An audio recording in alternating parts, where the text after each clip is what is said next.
Hello' গাইছ, আজি ভিডিঅ'টো হৈছে দয়াল দাস পানিকা স্কলাৰশ্বিপখন।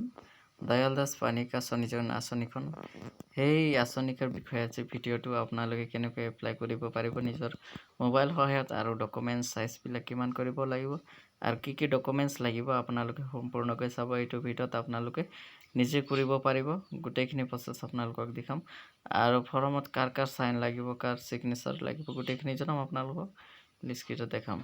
আহক আমি ভিডিঅ'টো আৰম্ভ কৰিম। ভিডিঅ'টো আৰম্ভ কৰাৰ আগতে এটাই ৰিকুৱেষ্ট আপোনালোকৰ মাজলৈ, আপোনালোকে যদি মোৰ চেনেলটো প্ৰথমবাৰ ভিজিট কৰে নিশ্চয় মোৰ চেনেলখন কি কৰিব, ছাবস্ক্ৰাইব কৰিব আৰু বেল আইকনটো প্ৰেছ কৰি ৰাখিব, তেতিয়াহে আপোনালোকে ভিডিঅ'বোৰ পাই থাকিব। তো ভিডিঅ'টো ভাল লাগিলে লাইক কৰিব আৰু আপোনালোকে যিকোনো ক্ৰম ব্ৰাউজাৰত আপোনালোকে চিৰিজ আছাম লিখাৰ পিছত আপোনালোকে প্ৰথম লিংকতে ক্লিক কৰিব। প্ৰথম লিংকত ক্লিক কৰাৰ পিছতে আপোনালোকে ৱেইট কৰিব লাগিব। তাৰ পিছতে আপোনালোকে এইফালে 3 ডট দেখিবলৈ পাইছে, তিনিটা আঁচ, এই আঁচটোত আপোনালোকে ক্লিক কৰিব। আঁচত ক্লিক কৰাৰ পিছতে আপোনালোকে ইয়াত দেখিবলৈ পাব স্কিম বুলি আছে। স্কিমত ক্লিক কৰাৰ পিছতে আপোনালোকে দয়াল দাস পানিকাখন বিচাৰি ল'ব, কি কি ডকুমেণ্টছ লাগিব। দয়াল দাস স্বনিয়োজন আঁচনিখন আপোনালোকে ইয়াতে চাই ল'ব, কি কি ডকুমেণ্টছ লাগিব গোটেইখিনি জনাই ল'ব। তাৰপিছত এপ্লাই কৰা প্ৰচেছটো আপোনালোকক দেখাম। আপোনালোকে ভিডিঅ'টো ধৈৰ্য ধৰি চাব, আপোনালোকৰ ভিডিঅ'টো অলপ দীঘলীয়া হ'ব।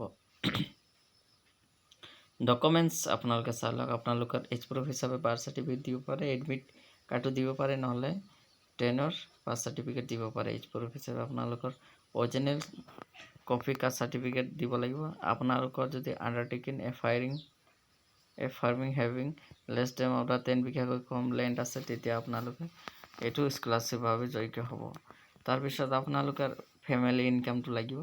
তাৰপিছত অৰিজিনেল কপি লাগিব আপোনালোকক, পান কাৰ্ড, ভোটাৰ কাৰ্ড, আপোনালোকে যিকোনো আছে এইখন দিব হৈ যাব। তাৰপিছত আপোনালোকে 6 নম্বৰটো আপোনালোকে চেল্ফ ডিক্লাৰেশ্যন এখন, আপোনালোকে কি ব্যৱসায় কৰিব বা কি ট্ৰেড কৰিব আপোনালোকে সেইটো আপোনালোকে বিজনেছটো ফটো লাগিব তাৰ লগতে। তাৰপিছত আছে 7 নম্বৰটো আপোনালোকে recommendation letter for chairman to be up to date, আপোনালোকে এইখন লাগিব, আপোনালোকে চাই লওক। আপোনালোকে এইখন ফৰ্ম আপোনালোকে লাগিব, মই গোটেইখিনি জনাম। এতিয়া আহক আমি ভিডিঅ'টো আৰম্ভ কৰিছোঁ, তথাপি এপ্লাই কেনেকৈ কৰা হয় সেইটো প্ৰচেছ আপোনালোকক দেখাইছোঁ। পোনপ্ৰথমে ইয়াতে ক্লিক কৰিব, তাৰপিছতে আপোনালোকে তলত ডিছক্ৰিপশ্যন কৰি লগ ইন বাটনত ক্লিক কৰিব। লগ ইনত ক্লিক কৰাৰ পিছত চিৰিজ লগ ইন আছে, চিৰিজ লগ ইনত ক্লিক কৰিব। আপোনালোকে ইয়াতে অহাৰ পিছতে আপোনালোকে ছাৰ্ভাৰ 1ত আপোনালোকে ক্লিক কৰিব, আৰু ছাৰ্ভাৰ 2 যিকোনোতে ইয়াতে ক্লিক কৰিব। ইয়াতে লগ ইন ৰেজিষ্ট্ৰেশ্যন কৰাটো ইয়াতে আপোনালোকে দেখিবলৈ পাব বৰ্ডত। হোৱাৰ পিছতে লগ ইন এৰিয়া আপোনালোকে ID পাছৱৰ্ড দিব লাগিব। তাৰপিছত চাইন ইন ক্লিক কৰাৰ পিছতে আপোনালোকে খোল খাব। যদি আপোনালোকৰ যদি আগৰ পুৰণা যদি আইডিটো আছে, তেতিয়া ইয়াতে ৰেজিষ্টাৰ কৰি একাউণ্টটো আপোনালোকে ক্ৰিয়েট কৰি ল'ব। আকৌ লগ ইন ID ইয়াত মাৰিলে নোখোলাব, আপোনালোকে ৱৰ্ল্ড উইজাৰ ৰেজিষ্টাৰ কৰি আপোনালোকে শেষ কৰিব লাগিব, নহ'লে আপোনালোকে ফৰগেট কৰি ল'ব পাছৱৰ্ডটো। তাৰপিছত আছে আপোনালোকে নতুন যদি একাউণ্ট বনাব বিচাৰে, ইয়াতে আপোনালোকে do not have N account বুলি আছে, ইয়াতে আপোনালোকে ক্লিক কৰিব। মোৰ অলৰেডি একাউণ্ট আছে, তো মই আপোনালোকক দেখাম। ইয়াতে আপোনালোকে ক্লিক কৰিব, ক্লিক কৰাৰ পিছত আপোনালোকে ইয়াতে লগ ইনৰ পাছৱৰ্ড বহাৰ পিছতে আপোনালোকে ক্লিক কৰিব। কণ্টিনিউ বাটনত ক্লিক কৰি দিব। কণ্টিনিউ বাটনত ক্লিক কৰাৰ পিছতে আপোনালোকে লোডিং হ'ব, অলপ টাইম ল'ব।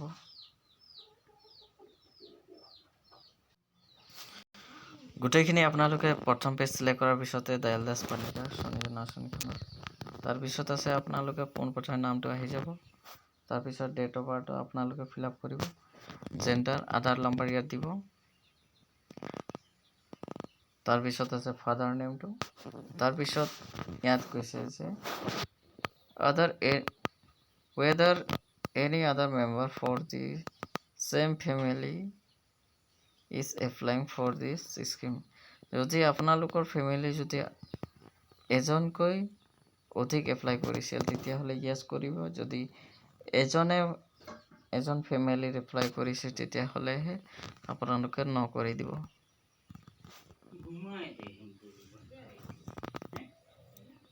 তাৰপিছত আছে মেৰিটেল ষ্টেটাছ। আপোনালোকে ইয়াতে চাব, ক্লিক কৰি আপোনালোকে মেৰিড নে আনমেৰিড এইটো আপোনালোকে ক্লিক কৰিব। মাদাৰ নেম দিব যে আপোনালোকে বিয়া পাতিছে, ফাদাৰ ইন ল, তাৰপিছত মাদাৰ ইন ল নাম দিব যদি আপোনালোকে বিয়া কৰিছে। তাৰপিছত ইয়াত এড্ৰেছটো দিব আপোনালোকৰ, এড্ৰেছ ডিটেইলছটো আপোনালোকৰ সাব ডিভিজন, আপোনালোকে ডিষ্ট্ৰিক্টটো চিলেক্ট কৰিব। ডিষ্ট্ৰিক্টটো চিলেক্ট কৰাৰ পিছতে এছেম্বলি আপোনালোকৰ সমষ্টি আপোনালোকে ক্লিক কৰিব।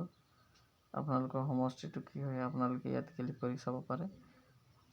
যোনটো আপোনালোকে ডিষ্ট্ৰিক্ট কৰিব সেইটো আপোনালোকে চিলেক্ট কৰি ল'ব। সাব ডিভিজন চিলেক্ট কৰি আপোনালোকৰ এইটো PG মানে আপোনালোকৰ গাঁও পঞ্চায়তখন আপোনালোকে চিলেক্ট কৰিব। ইয়াতে আপোনালোকে টি গাৰ্ডেনত চিলেক্ট কৰিব। তাৰপিছত আপোনালোকৰ ভিলেজটোৰ নাম, আপোনালোকৰ গাঁওখন বা টাউনখনৰ নামটো ইয়াতে দিব। তাৰপিছত ভিলেজ আৰু এড্ৰেছটো একে আছে, এইটো একে চেম দিব। তাৰপিছত লেণ্ডমাৰ্ক আপোনালোকে দিব পাৰে, আপোনালোকৰ ওচৰত কি আছে গভৰ্ণমেণ্টৰ, নহ'লে আপোনালোকৰ ওচৰত কি বস্তু আছে সেইটো আপোনালোকৰ নামটো দিব। LP স্কুল, মন্দিৰ আছে, আপোনালোকে চাৰ্চ আছে আপোনালোকে দিব পাৰে। তাৰপিছত ইয়াতে পোষ্ট অফিচ আপোনালোকে দিব লাগিব। তাৰপিছত পিনক'ড দিব। দিয়াৰ পিছতে আপোনালোকে আদাৰ ডিটেইলছ আপোনালোকে ইয়াত এডুকেশ্যনেল কোৱালিফিকেশ্যন আপোনালোকে চিলেক্ট কৰিব। দয়াল দাস পানিকাৰ কাৰণে আপোনালোকে 3টা কেটেগৰী সকলেহে এপ্লাই কৰিব পাৰিব। মেট্ৰিক পাছ কৰিছে, 10 পাছ, 12 আৰু ডিগ্ৰীলৈকেহে এপ্লাই কৰিব পাৰিব দয়াল দাস পানিকাটো। তাৰপিছত আছে ইয়াত কাষ্ট OBC, MOBC, STGL বা XTGL এভেইলেবল, আপোনালোকে এইটো য়েছ কৰিব লাগিব। আৰু ইয়াত undertaking on land holding available আপোনালোকে য়েছ কৰিব লাগিব। তাৰপিছত আছে আপোনালোকৰ voter ID card, PAN card, Aadhaar card, driving licence আপোনালোকে ইয়াত যিকোনো ID নাম্বাৰ এখন বহাব লাগিব। তাৰপিছত ইয়াত আছে আপোনালোকৰ টাইপ অফ বিজনেছ বা ট্ৰেড বা অকুপেশ্যন। আপোনালোকে মেনুফেকচাৰিং আপোনালোকে নিজে উৎপাদন কৰি আপোনালোকে দিয়াতে আপোনালোকে মেনুফেকচাৰিং। তাৰপিছত ছাৰ্ভিচ আপোনালোকে ছাৰ্ভিচ দিয়ে, দোকান চোকান আপোনালোকে যিকোনো দিয়ে তেতিয়াহ'লে আপোনালোকে ছাৰ্ভিচত ক্লিক কৰিব। 2টা অপশ্যন। যদি নিজে উৎপাদন কৰি আপোনালোকে বস্তুবিলাক বিক্ৰী কৰে বা ব্যৱসায় কৰে তেতিয়াহ'লে আপোনালোকে মেনুফেকচাৰিং দিব। যদি আপোনালোকে যিকোনো বস্তু কিনি আনি আপোনালোকে বিকে বা বস্তুবিলাকে চেল কৰে তেতিয়াহ'লে ছাৰ্ভিচ আপোনালোকে ক্লিক কৰিব পাৰে, ক্লিক কৰিব। তাৰপিছত ইয়াত আছে আপোনালোকে বিজনেছ ডিছক্ৰিপশ্যন। আপোনালোকে মই গ্ৰচাৰী শ্বপৰ আপোনালোকক দিছোঁ, আপোনালোকে গ্ৰচাৰী শ্বপৰ আপোনাৰ দোকানৰ কাৰণে মই দোকানৰ কাৰণে দিছোঁ, এইটো লিখি দিছোঁ। আপোনালোকে ডিছক্ৰিপশ্যনতো পাই যাব। মই বহুকেইটা ডিছক্ৰিপশ্যন আছে বিজনেছৰ কাৰণে মই লিখি কিনে বনাইছোঁ। তো আপোনালোকক যদি লাগে তেতিয়াহ'লে আপোনালোকে হোৱাটছআপ কৰিব, নহ'লে আপোনালোকে ফেচবুকত আপোনালোকে ফ'ল' কৰি ল'ব, মই লিংক দি দিম। আপোনালোকে তাতে মেছেজ কৰিলে আপোনালোকক ডিছক্ৰিপশ্যন মই লিখি কিনে আপোনালোকক ফৰৱাৰ্ড কৰি দিম। তো আপোনালোকে মই গ্ৰচাৰী শ্বপত আপোনালোকে কি দিব, আপোনালোকে গ্ৰচাৰী শ্বপৰ নিজৰ শ্বপটোৰ নাম লিখিব। লিখাৰ পিছত আপোনালোকে গ্ৰচাৰী শ্বপৰ অলপমান ডিটেইলছ লিখি আপোনালোকে কি প্ৰডাক্ট দিব, কি থাকিব, আপোনালোকে মেনুফেকচাৰিং দিব, কি দিব আপোনালোকে চেল কৰে, দোকানৰ বিষয়ে অলপ লিখি দিব। সেইটো আছে আপোনালোকৰ ডিছক্ৰিপশ্যনত, কি পোৱা যায় আপোনালোকৰ দোকানত সেইটো কাৰণে লিখি দিব। তাৰপিছত weather receive financial assistant under the scheme doing the last year. আপোনালোকে যদি স্কিমতো বেনিফিট পাইছিল তেতিয়াহ'লে আপোনালোকে য়েছ কৰিব, যদি নাই পোৱা তেতিয়া ন কৰিব। ফেমিলি ইনকামটো আণ্ডাৰটেকিংটো য়েছ কৰিব লাগিব। তাৰপিছত আছে আপোনালোকৰ ৰেকমেণ্ডেশ্যন ফৰ চেয়াৰমেন বা sub division beneficiary selection committee and local MLA বা MP আপোনালোকে য়েছ আৰু ন আছে, আপোনালোকে য়েছ কৰিব লাগিব। তাৰপিছত আছে আপোনালোকৰ একাউণ্ট ডিটেইলছবিলাক আপোনালোকে দিব, আপোনালোকৰ একাউণ্ট ডিটেইলছ ইয়াত দিব লাগিব। তাৰপিছত কোনটো বেংকৰ হয় আপোনালোকে এনেকৈ ক্লিক কৰিব, আপোনালোকৰ যোনটো বেংক হয় আপোনালোকে ইয়াত আহি যাব বেংককেইটা। আপোনালোকে এয়াৰটেল পে'মেণ্ট বেংক আছে, অৰুণাচল বাংলাদেশ গ্রামীণ বেংক আছে, আসাম গ্রামীণ বিকাশ বেংক আছে, বহুকেইটা আছে, ষ্টেট বেংক আছে, বেংক অফ বরোদা আছে, বেংক অফ ইণ্ডিয়া আছে, কেনেডা বেংক আছে, চেণ্ট্ৰেল বেংক অফ ইণ্ডিয়া আছে, চিটি ইউনিয়ন বেংক লিমিটেড, বহুকেইটা আছে, HDFCও আছে, ICICI আছে, ইণ্ডিয়ান বেংক, ষ্টেট বেংকও আছে, আপোনাৰ পাঞ্জাব নেশ্যনেল বেংক আছে, ষ্টেট বেংক অফ ইণ্ডিয়া আছে, য়েছ বেংকও আছে। আপোনালোকৰ যোনটো হয় এইটো আপোনালোকে চিলেক্ট কৰি ল'ব। মই পাঞ্জাব নেশ্যনেল বেংক দিব। তাৰপিছত আছে আপোনালোকৰ ইয়াত ব্ৰাঞ্চ নাম দিব, তাৰ FC কোড দিয়াৰ পিছত আপোনালোকে ছেভ বাটনত ছেভ কৰি ল'ব।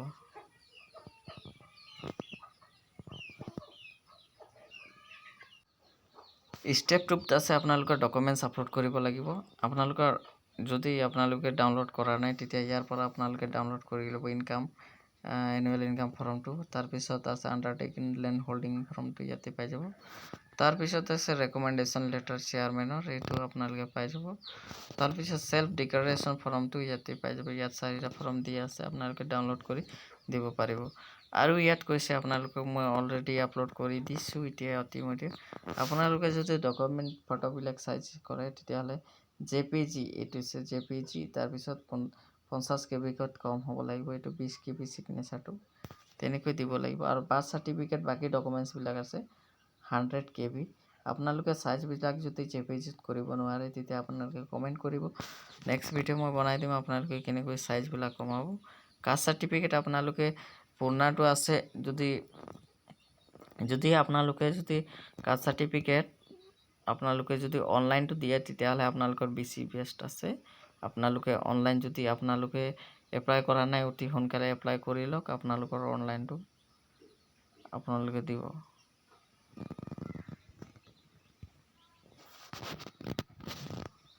এইটো আপোনালোকে দেখিবলৈ পাইছে, আপোনালোকে অনলাইনটো গোটেইখিনি, তাৰপিছত আপোনাৰ গোটেইখিনি দিয়াৰ গোটেইখিনি আৰু ডকুমেণ্টছবিলাক আপোনালোকে দিব লাগিব 100 KB ভিতৰত দিব লাগিব। তাৰপিছত আপোনালোকে ৰেকমেণ্ডেশ্যন, এইটো আপোনালোকে এনেকৈ দিব। আপোনালোকৰ দোকানটো যদি আপোনালোকে মই জুম কৰি দেখিছে, এনেকৈ আপোনালোকৰ দোকানটো এনেকৈ আপোনালোকে ফটো কৰি দিব। এনেকৈ আপোনালোকে গোটেইখিনি ডিটেইল পিছত ইয়াত আপোনালোকক গোটেইখিনি ফৰ্ম ফিল আপ কৰাৰ পিছতে আপোনালোকে কি খোলে, আপোনাৰ গ্ৰচাৰী শ্বপ আছে, মোৰ গ্ৰচাৰী শ্বপ দোকানৰ কাৰণে, তো সেইকাৰণে আপোনালোকে এনেকৈ ফটোটো আপলোড কৰিব। আপোনালোকে যদি চেয়াৰমেনটো চাইন কৰাই ল'ব। তাৰপিছত ইয়াতে আপোনালোকে chairman T tribe and XTGL welfare department আছে, সাব ডিভিজন, আপোনাৰ যোনটো সাব ডিভিজন পৰে তাৰ পৰা আপোনালোকে চেয়াৰমেন চাইন কৰাই ল'ব। তাৰপিছত MLA বা MP আপোনালোকে ইয়াতে চাইনটো মৰাই ল'ব। মৰাৰ পিছতে সেইখন ডকুমেণ্টছ আপলোড কৰি ল'ব। তাৰপিছতে আপোনালোকে ইয়াতে আছে লেণ্ড হোল্ডিং ফৰ্মটো পাই যাব, আপোনালোকে ফিল আপ কৰি আপলোড কৰিব লাগিব। তাৰপিছত নিজৰ পাছবুকখন আপলোড কৰিব। আপলোড গোটেইখিনি আপলোড কৰাৰ পিছতে আপোনালোকে ৰিচেক কৰি ল'ব এবাৰ। কৰাৰ পিছতে আপোনালোকে গোটেইখিনি তথ্য চাই ল'ব। চোৱাৰ পিছতে আপোনালোকে ছেভ এণ্ড কণ্টিনিউ বাটনত আপোনালোকে ক্লিক কৰি দিব। ছেভ এণ্ড কণ্টিনিউ বাটনখন ছেলেক্ট কৰাৰ পিছতে আপোনালোকৰ ডকুমেণ্টছবিলাক যিমান আছে আপোনাৰ ছাকচেছফুলি দেখাব, ছেভ হৈ যাব। মানে ছেভ হোৱাৰ পিছতে আপোনালোকে ফাইনেল ছাবমিটলৈ ষ্টেপ 3লৈ প্ৰিভিউ আৰু ছাবমিট বাটনত আপোনালোকে দেখিবলৈ পাব। ইয়াত আপোনালোকে গোটেইখিনি ডিটেইলছবিলাক চাই ল'ব, আপোনালোকে কি ফিল আপ কৰিছে, কি কৰা নাই, আপোনালোকে সঠিকভাৱে হৈছে নে নাই হোৱা, গোটেইখিনি আপোনালোকে চাই ল'ব। হোৱাৰ পিছতে আপোনালোকে গোটেইখিনি তথ্য আহি যাব, আপোনালোকে কি ফিল আপ কৰিছে, কি নাই কৰা, আপোনালোকে গোটেইখিনি আহি যাব। অহাৰ পিছতে আপোনালোকে ইয়াতে আপোনালোকে চিলেকশ্যন কৰিব গোটেইখিনি এডুকেশ্যন, কাষ্ট চাৰ্টিফিকেট, আপোনালোকে যি ডকুমেণ্টছ দিছিল নাম্বাৰ, সেইখিনি গোটেইখিনি শ্ব' কৰিব। কৰাৰ পিছতে আপোনালোকে বেংক ডিটেইলছ আহি যাব। হোৱাৰ পিছতে আপোনালোকৰ ইয়াত কি আপোনালোকে ডকুমেণ্টছ আপলোড কৰিছে, photo, signature, date of birth certificate, তাৰপিছত আছে caste certificate, undertaking annual income, undertaking land holding আছে, ছেল্ফ ডিক্লাৰেশ্যন, ট্ৰেড লাইচেঞ্চ, তাৰপিছত আছে পাছবুক, তাৰপিছত আছে আপোনালোকৰ ভোটাৰ ID নহ'লে পান কাৰ্ড, আপোনালোকে যিকোনো দিব পাৰে। আৰু ৰেকমেণ্ডেশ্যন ফৰ্মখন ইয়াতে দেখিবলৈ পাব। তাৰপিছতে আপোনালোকে যদি কিবা ভুল হয়, ষ্টেপ 1ত আপোনাৰ কিবা ভুল হয় তেতিয়াহ'লে আপোনালোকে ষ্টেপ 1ত ক্লিক কৰি ল'ব পাৰে। এনেকৈ তাৰপিছত আছে আপোনালোকৰ 2 নম্বৰটো হৈছে আপোনালোকে যদি 2 ডকুমেণ্টছবিলাক আপলোড কৰিব বিচাৰে, 2 নম্বৰ মডিফাই কৰিব বিচাৰে, গোটেইখিনি আপোনালোকে ডিলিট কৰিব বিচাৰে, তেতিয়াহ'লে ষ্টেপ 3 আপোনালোকে কেনচেল এপ্লিকেশ্যন আছে, ইয়াতে আপোনালোকে ক্লিক কৰিব পাৰে। নাইবা আপোনালোকে গোটেইখিনি ঠিক আছে, তেতিয়াহ'লে ইয়াতে ছাবমিট কৰি দিব, ছাবমিট এণ্ড কনফাৰ্ম বটন। আৰু পিছতে আপোনালোকে ছাবমিট কৰাৰ পিছতে এনেকৈ ফৰ্মটো আপোনালোকে প্ৰিণ্ট কৰি ল'ব পাৰে, নহ'লে আপোনালোকে ডাইৰেক্ট PDF-ত আপোনালোকে ছিলেক্ট কৰি ল'ব পাৰিব। এনেকৈ ডিটেইলছ আপোনালোকে আহি যাব, গোটেইখিনি আপোনালোকে একনলেজমেণ্ট ৰিচিপ্টখন পাই যাব। আপোনালোকে এইখন ফৰ্ম প্ৰিণ্ট কৰি উলিয়াই লৈ আপোনালোকে ৱেলফেয়াৰ টিবোৰ্ডত দিব পাৰে, নহ'লে আপোনালোকৰ চেয়াৰমেন আছে তাত আপোনালোকে ছাবমিট কৰিব পাৰে। ছাবমিট কৰিলে বেছি ভাল, তো আপোনালোকে ছাবমিট কৰি ল'ব। তো এনেকৈ আপোনালোকে দয়াল দাস পানিকাৰ স্বনিধি আঁচনিখন ৰিচিপ্ট পাই যাব। হোৱাৰ পিছত আপোনালোকে ছাবমিট কৰি দিব। নিজৰ ৱেলফেয়াৰ বৰ্ড আছে, আপোনালোকে তাতে গৈ ছাবমিট কৰিলে বেছি ভাল হয়। তো আপোনালোকে ছাবমিট কৰি ল'ব ৰিচিপ্টখন, এইখন ৰিচিপ্ট। যদি আপোনালোকক ভিডিঅ'টো ভাল লাগে, এনেকৈ ভিডিঅ'খন লাইক কৰি দিব আৰু চেনেলখন প্ৰথম ভিজিট কৰে, নিশ্চয় ছাবস্ক্ৰাইব কৰি থ'ব। ধন্যবাদ।